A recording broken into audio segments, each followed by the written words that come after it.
बहना है राखी लेके आई भैया दे दो कलाई, बहना है राखी लेके आई भैया दे दो कलाई, दे दो कलाई, दे दो कलाई, दे दो कलाई।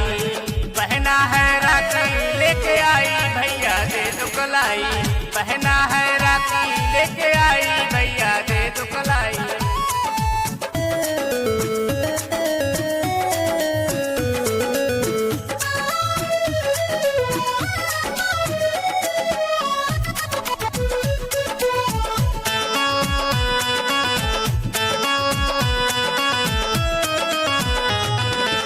ये है नारे सम का धागा, भाई बहन का इसमें है नाता।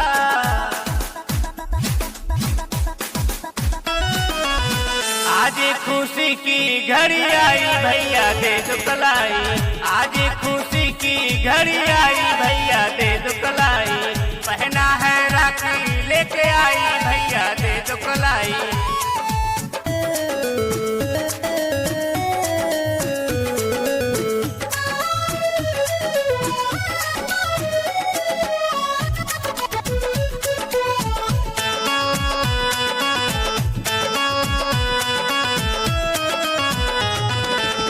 मस्तक राज का तिलक लगाओ भैया को अपने